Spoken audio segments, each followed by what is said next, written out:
Imos falar de cine en Radio Culleredo nos vindeiros minutos, porque agora que se achega o verán, pois todavía hai moita oportunidade de ver cine. A semana pasada, que era a festa do cine, con unha rebaixa sustancial nos precios das entradas, pois o que máis o que menos, incluído este servidor que lles fala, pois aproveitamos para ver cine onde, bueno, no seu hábitat natural, dentro dunha pantalla, dentro dunha sala, aínda que moita xente pois pode aproveitar e é moi lícito pois na salón da súa casa, onde teña un televisor con as moitas plataformas e moitos soportes digitais. Hoxe se pode pois ter acceso a moitísima filmoteca e poder disfrutar dun rato agradable coa paixón, co sétimo arte ou con series de televisión. Vexamos que nos recomenda hoxe Fernando Sampedro, noso experto. Que tal? Moi bons días, Fernando. Moi bons días.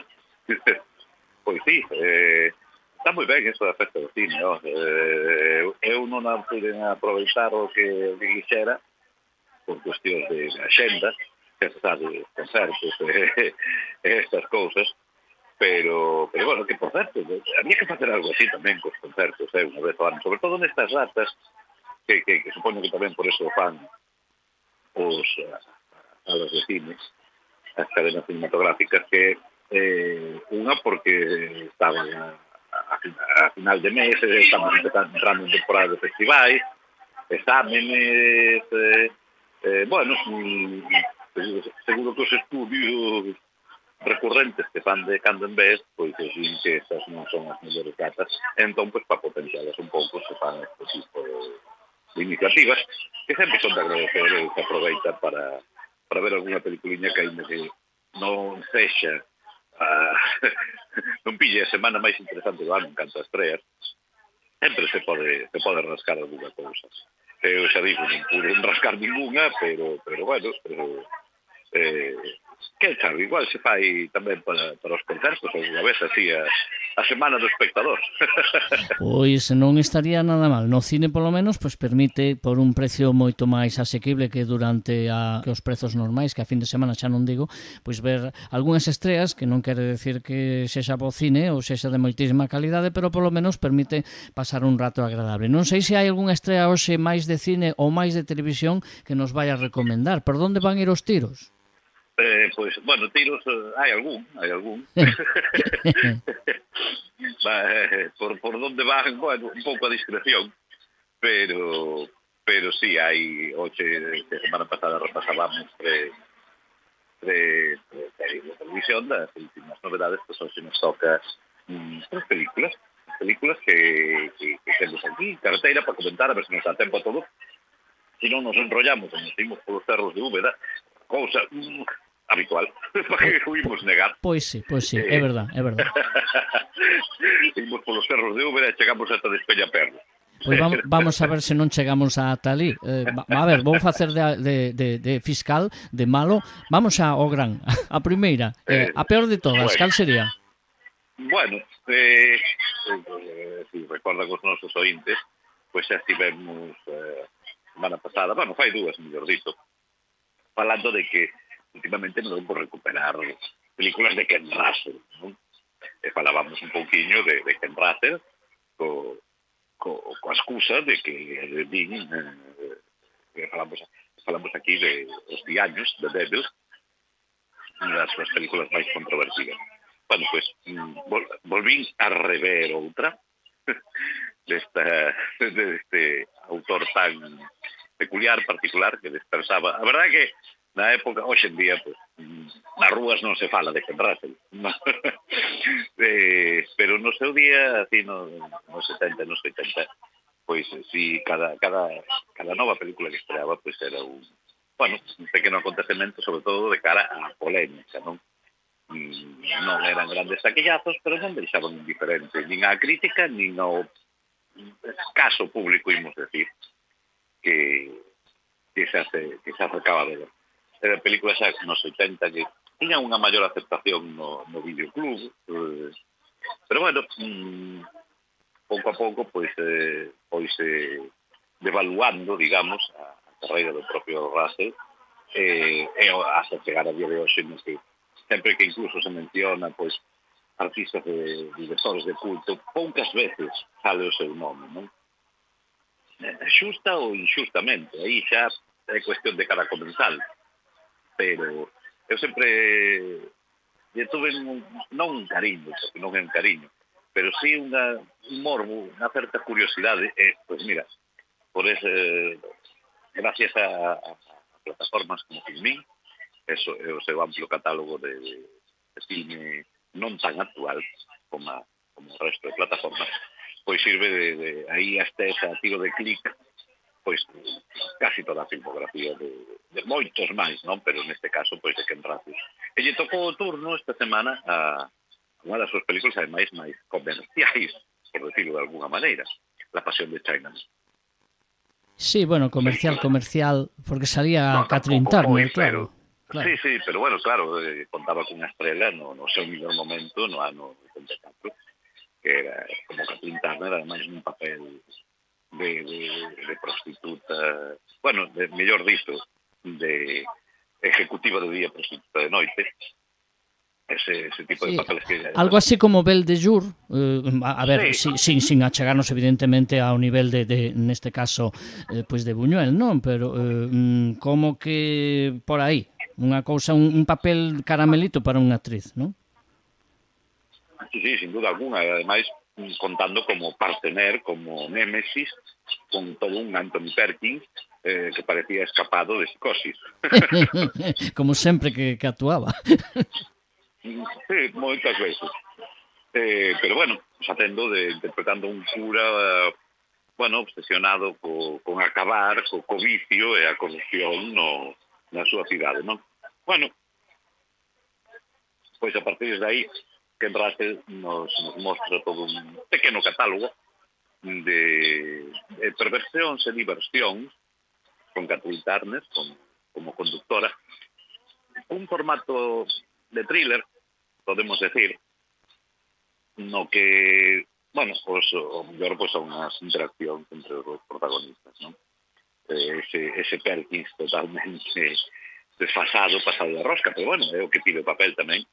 Esa Catherine Turner igual de sensual, de seductora, e de gran actriz, tanto no seu papel de executiva diaria como de prostituta de baixo standing, ademais, pola noite, non? Que o fai por vicio e por falta de autoestima. Pero, bueno, Russell non profundiza moito nos aspectos psicolóxicos dos personaxes, te interesa máis o que pasa que por que pasa, non? Entón, pois, eu a recordaba como unha película moi entretida, moi morbosa, perdón, nesta revisión, 40 anos despois do seu estreno, encontreme unha película francamente aburrida. O sea, como pode cambiar a perspectiva, non? Bueno, eu xa lembro aburrida cando a vin. Bueno, teño esa idea un pouco friki a película, non sei se a caída a expresión, non? Sí, máis que friki, sí, que tamén, pois morbosa, non? Buscando o morbo gratuito. E bueno, a verdade é que é unha historia sinxela que prácticamente nin se sostén, que o único que busca son as esteas impactantes, non? Tentar impactar con algún tipo de estea, bueno, pues sean violentas ou eróticas, pero nada máis. Eso, o duelo interpretativo, bueno, pues ten a súa gracia, pero a verdade é que a película fai augas por todas partes, non? Claro, fai 40 anos, cando vin de estrea no cine equitativa, ademais, pois, bueno, igual era pola miña xuventude ou porque me deixei levar pola seducción de doña Catherine Turner, pero hoxe, 40 anos despois, a verdade é que é unha película que me envelleceu moi mal, ademais, que, bueno, máis aló do morbo, non da secuencia da película, do morbo de ver a ese dueto protagonista, non ten maior aliciente. O sea que hoxe Fernando, perdona, hoxe recomendas non recomendala, non? Bueno, home, a ver a Catherine Turner como nunca, pois tamén ten é un aliciente, non? A mí me parece unha das actrices máis interesantes, aparte, bueno, físicamente foi un sex symbol durante moitísimos anos, e me parece unha das actrices das estrelas, diría eu, femininas do cine dos 80, non? Bueno, logo con moitas cousas que lle pasaron, pero me parece unha actriz formidable, nominada en moitas ocasións, bueno, non moitas non, en varias ocasións aos Oscars, pero bueno, é a ocasión de coñecer un poquinho o cine que facía entón, non? Pois sí, máis aló da Guerra dos Rous ou de Tras do Corazón Verde, que tamén foron outros grandes éxitos de taquilla. Non foi así o caso de Peggy Sue se casou, outra excelente película que tamén apetece rever, non? Un Coppola atípico. Pois sí, seguro que moitas máis das que non me estou lembrando agora mesmo. Home, pois, por exemplo, sin dúbida, Fuego en el cuerpo. Bueno, aí xa foi quizá a primeira na que se dou a conocer. Bueno, unha das mellores películas de cine negro, de versión, o sea, un xénero ten fatal de todos os tempos, Sí, totalmente, sí.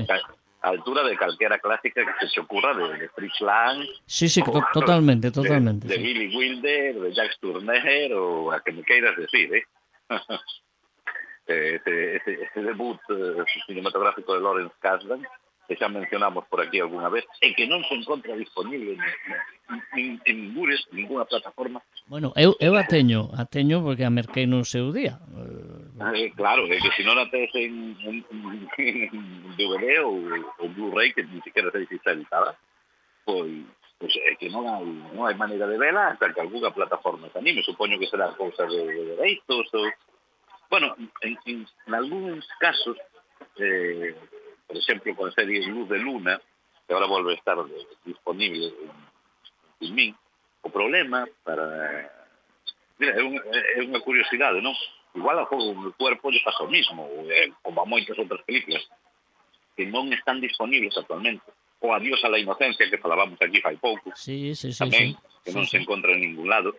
Pois, o problema é que, debido ás bandas sonoras, as cancións que se inclúen nas películas, que van por outro carreiro, en cuestión de dereitos, de exhibición, que por eso non se... O sea, para que unha plataforma poida emitir esa serie, esa película, ten que negociar, bueno, os donos do produto audiovisual, por un lado, e das cancións por outro.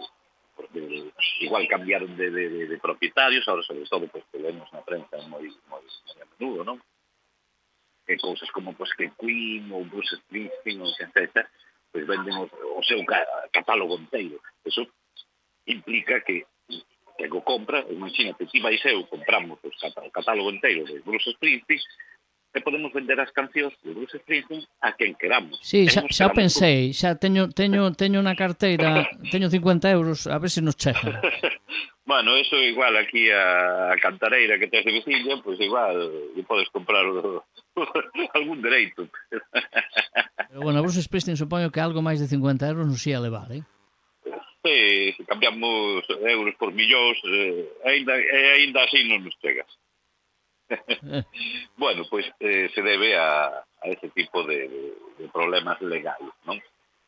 Pois quizá con el cuerpo, pois é o que está pasando. Non sei, porque tampouco non recordo que cancións contiña a banda sonora.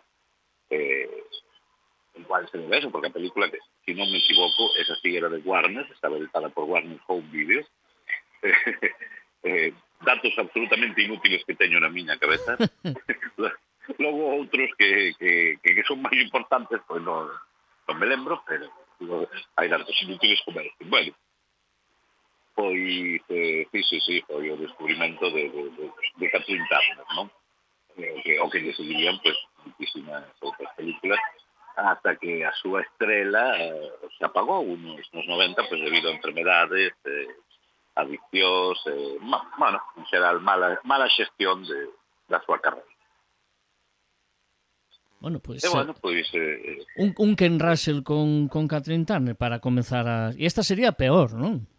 Sí, imos decir, a menos interesante. Bueno. O sea, la que recomendamos a que non queremos recomendar, que esta. Bueno, pero que sí que hai que verla pola tarde, hombre.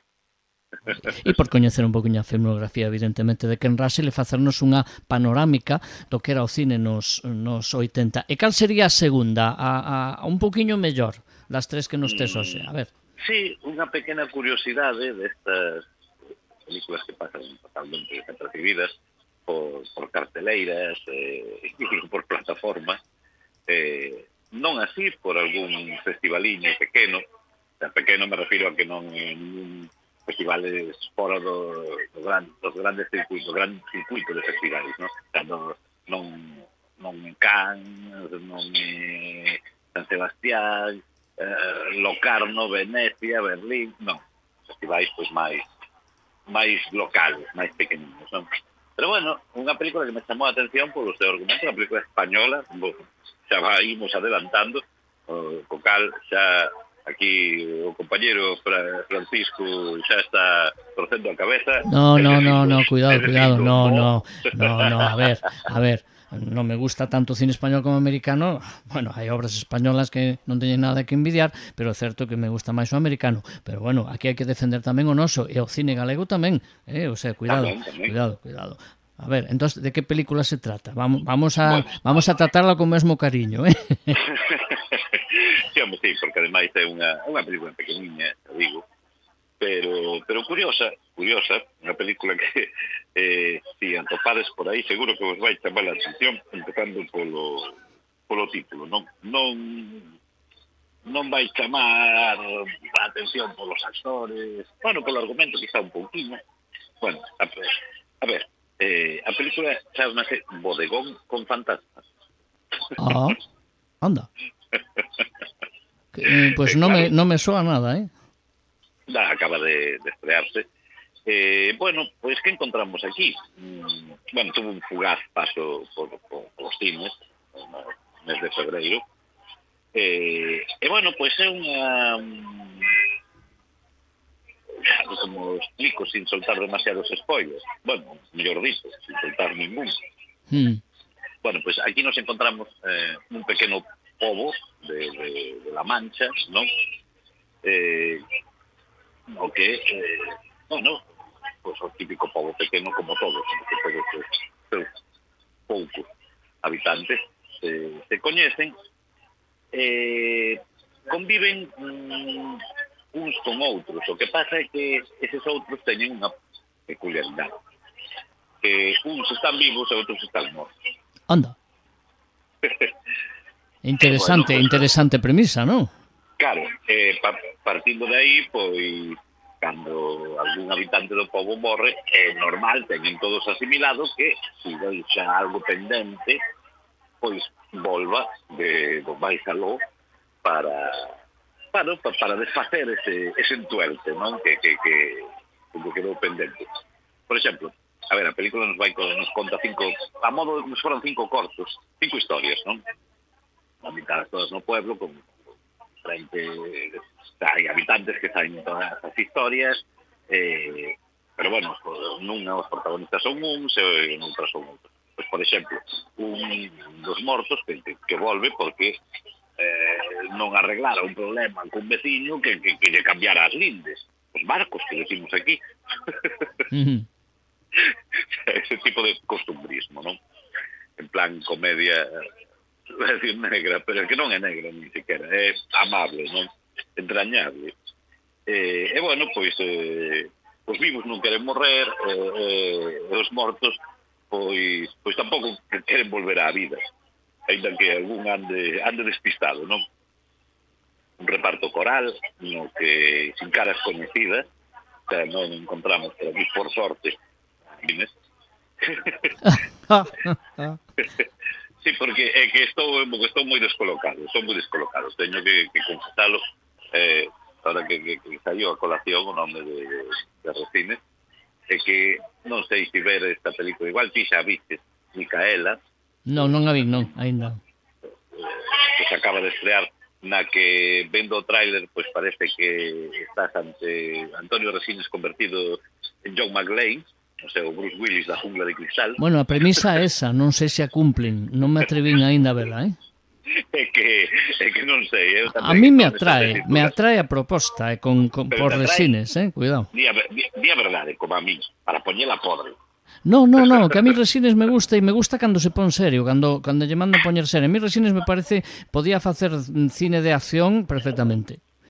Bueno, recapitulando, pois temos esta pequena e simpática película española, Bodegón con fantasmas, que, bueno, a ver, si sodes fans de cousiñas, pois como Amanece que non es pouco, El milagro de Petinto, aínda que non teña ese, non estamos falando dunha comedia de humor absurdo e surrealista, non, sino dun produto feito con moito cariño, entrañable, e decía que si hai unha cara coñecida, que, bueno, non moi coñecida, pero que igual os máis vellos do lugar recordan como é, a ver ti que tes que decir a aparición de José Carabias.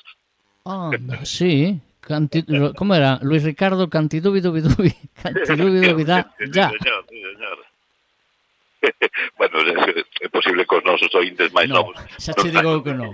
De quen estamos falando, pero, bueno, explícalle ti que era Luis Ricardo Cantidubidubi. Un popular concurso para rapazada que metían en televisión española, a única canle que existía entón, que era El monstruo de Sánchez-Stein, que tivo un éxito terrible, que se fixo un personaxe moi popular, non só entre a rapazada, senón a nivel social, ¿no? En xeral, un personaxe moi familiar, en o que, pois, Carabias, que tamén destacou moito no 1, 2, 3, lembro, acompañando a moitos dos humoristas que aparecían no programa, aproveitando esa figura familiar moi característica, a súa moi baixa estatura, pero que fixo moito doblaxe, por certo, e que, bueno, pois que é non lembraba que aínda estaba aí en activo, e que moitos lembrarán o compañero de José Mota como pai dese personaxe que non sei como se chamaba, que facía un gitano en a película Jame Maten, pois tiña un protagonismo especial, Carabias.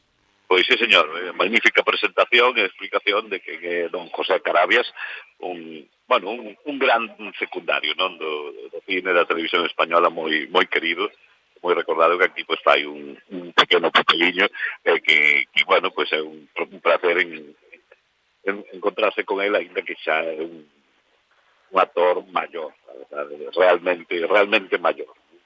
Pois bueno, mira, solo por verlo a él, o mellor, pois sí que merece a pena. E o digo de verdade, Pois un aliciente máis para este bodegón con fantasmas, no que, pois, como en calquera outro pobo, pequena aldea, pois imaginade eso, que convivides cos mortos que veñen de pecando, además están difuminados, o sea, son transparentes, son almas en pena, porque a verdade é que son todos uns cenizos. Bueno, radica tamén a parte de comedia da película, non? Xa digo, pequena película, sin maiores pretensións, simpática, pero coa que se pasa un rato agradable. Pero bueno, hai que ser fan ou ben do fantástico ou ben do cine máis propiamente cañí. Bueno, son un sci-fi ou un fantástico cañí, tamén como segunda recomendación. E imos coa terceira con moi pouco tempo, pero así, telegráficamente, que destacarías desa outra proposta que hoxe, en teoría, sería a mellor das tres, non? Sí, bueno, home, non sei se é mellor, pero polo menos, xa que aquí neste programa pues falamos dos cínicos, pois esta é máis das túas que das mías, das miñas, e tamén sei que aviches, o sea que a ver que tens que decir sobre Working Man, o último esforzo do noso querido Jason Statham. Bueno, home, que estás nos ceos, non? Iba a decir. Non, ainda non. Non, afortunadamente non está nos ceos, non? Bueno, non sei que te pareceu a ti. Bueno, pois non me gustou tanto como Beekeeper, as cousas como son. A ver, é unha película que xa dende os primeiros 5 minutos na que encontramos a Statham traballando nunha obra, como capataz, que hai o título de Working Man, non? Xa sabemos que vai ser un ex mercenario, marine ou veterano de 1000 guerras. O sea, que eso de traballar na obra debe ser algo circunstancial para pasar desapercibido. É que, claro, vai haber algún problema con alguén cercano a él, e vai ter que desempolvar todo o seu catálogo armamentístico e repertorio de golpes para levar a bon porto e desfacelo en tuerto outra vez. Nese aspecto, pois, a película non sorprende, pero bueno, tampouco se lle pide outra cousa. Claro, é que as de Statham non teñen que sorprender, teñen que entreter e entreteñen a dabondo, non? Sí. Ten que repartir estopa e reparte, e é que se lle pide, non?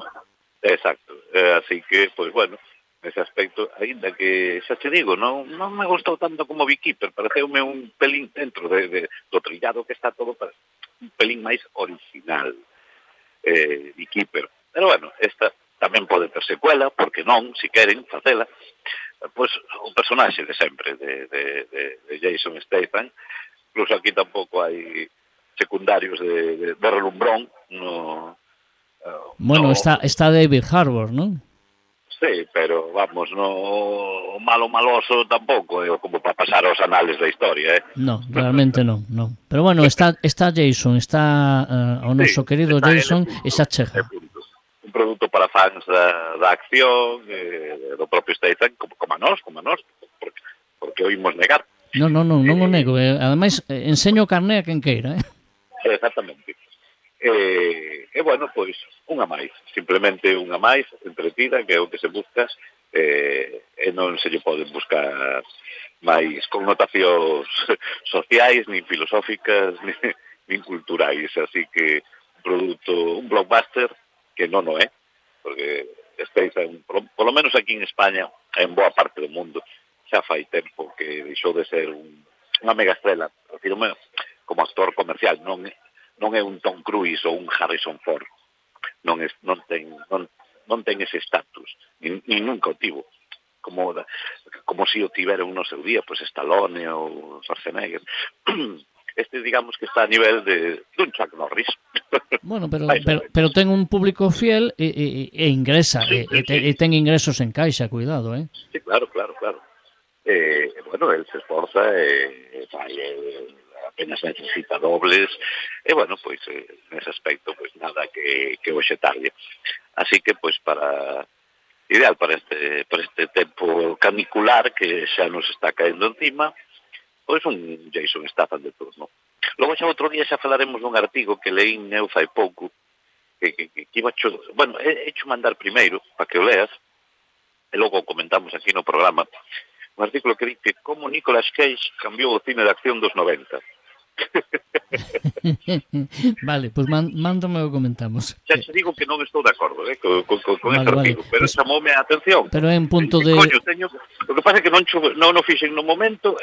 Pero en punto de debate que pode ser interesante para moitos dos que nos escoitan, que siguen un pouquiño a nosa corda cinematográfica e cinéfila e cínica, pois seguramente lles vai a parecer interesante. Bueno, pois rematamos con Mr. Jason entón hoxe, non?